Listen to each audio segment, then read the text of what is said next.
दोस्तों, जब अर्जुन ने भगवान से कहा कि मैं युद्ध नहीं करूंगा, तो भगवान कहते हैं, हे अर्जुन, तू जिनके लिए शोक नहीं करना चाहिए उनके लिए तू शोक करता है और पंडितों के जैसे वचनों को कहता है, परंतु जिनके प्राण चले गए हैं उनके लिए और जिनके प्राण नहीं गए हैं उनके लिए भी ज्ञानी पुरुष यानी पंडित जन कभी शोक नहीं करते। ना तो ऐसा ही था कि मैं किसी काल में यानी किसी समय में नहीं था, या तू नहीं था, अथवा ये राजा लोग नहीं थे, और न ऐसा ही है कि इससे आगे हम सब नहीं रहेंगे। जैसे जीवात्मा की इस देह में बालकपन, जवानी और वृद्धावस्था होती है, वैसे ही अन्य शरीर की प्राप्ति होती है। उस विषय में धीर पुरुष मोहित नहीं होता। हे कुंती पुत्र, सर्दी, गर्मी और सुख दुख को देने वाले इंद्रिय और विषयों के संयोग तो उत्पत्ति और विनाशशील और अनित्य हैं। इसलिए हे भारत, उनको तू सहन कर, क्योंकि हे पुरुष श्रेष्ठ, दुख सुख को समान समझने वाले जिस धीर पुरुष को ये इंद्रिय और विषयों के संयोग व्याकुल नहीं करते, वो मोक्ष के योग्य होता है। आगे कहते हैं, असत्य वस्तु की तो सत्ता नहीं है और सत्य का अभाव नहीं है। इस प्रकार इन दोनों का ही तत्वज्ञानी पुरुषों द्वारा देखा गया है। नाश रहित तो तू उसको जान जिससे संपूर्ण जगत दृश्य वर्ग व्याप्त है, यानी माया। इस अविनाशी का विनाश करने में कोई भी समर्थ नहीं है, यानी आत्मा को कोई विनाश नष्ट नहीं कर सकता। इस नाश रहित अप्रमेय नित्य स्वरूप जीवात्मा के ये सब शरीर नाशवान कहे गए हैं। इसलिए हे भरतवंशी अर्जुन, तू युद्ध कर।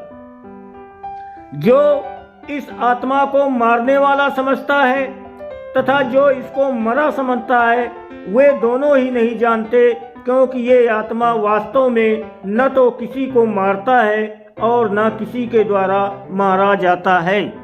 आगे कहते हैं, ये आत्मा किसी काल में भी न तो जन्मता है और न मरता ही है, तथा न ये उत्पन्न होकर फिर होने वाला ही है, क्योंकि ये अजन्मा, नित्य, सनातन और पुरातन है। शरीर के मारे जाने पर भी ये नहीं मारा जाता।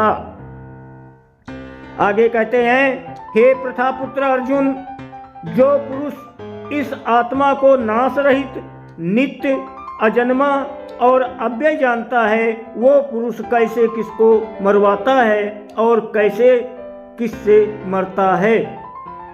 जैसे मनुष्य पुराने वस्त्रों को त्याग कर दूसरे नए वस्त्रों को धारण करता है, वैसे ही जीवात्मा पुराने शरीरों को त्याग कर दूसरे नए शरीरों को प्राप्त होता है। भगवान श्री कृष्ण आगे कह रहे हैं, इस आत्मा को शस्त्र काट नहीं सकते, इसको आग जला नहीं सकती, इसको जल गीला नहीं कर सकता और वायु इसे सुखा नहीं सकता, क्योंकि ये आत्मा अछेद्य है, ये आत्मा अदायी है, अक्लेद्य और निस्संदेह अशोष्य है, तथा ये आत्मा नित्य, सर्वव्यापी, अचल, स्थिर रहने वाला और सनातन है। ये आत्मा अव्यक्त है, ये आत्मा अचिंत्य है और ये आत्मा विकार रहित कहा जाता है। इससे हे अर्जुन, इस आत्मा को उपर्युक्त प्रकार से जानकर तू शोक करने के योग्य नहीं है, अर्थात तू ये शोक नहीं करना चाहिए, तुझे शोक करना उचित नहीं है। आगे कहते हैं, किंतु यदि तू इस आत्मा को सदा जन्मने वाला तथा सदा मरने वाला मानता हो, तो भी हे महाबाहो, तू इस प्रकार शोक करने योग्य नहीं है, क्योंकि इस मान्यता के अनुसार जन्मे हुए की मृत्यु निश्चित है और मरे हुए का जन्म निश्चित है। इससे भी इस बिना उपाय वाले विषय में तू शोक करने योग्य नहीं है।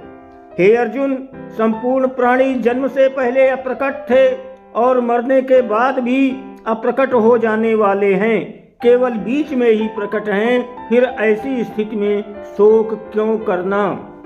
आगे कहते हैं, कोई एक महापुरुष ही इस आत्मा को आश्चर्य की भांति देखता है। दोस्तों, वीडियो को लाइक और सब्सक्राइब जरूर करें, आपकी बहुत मेहरबानी होगी।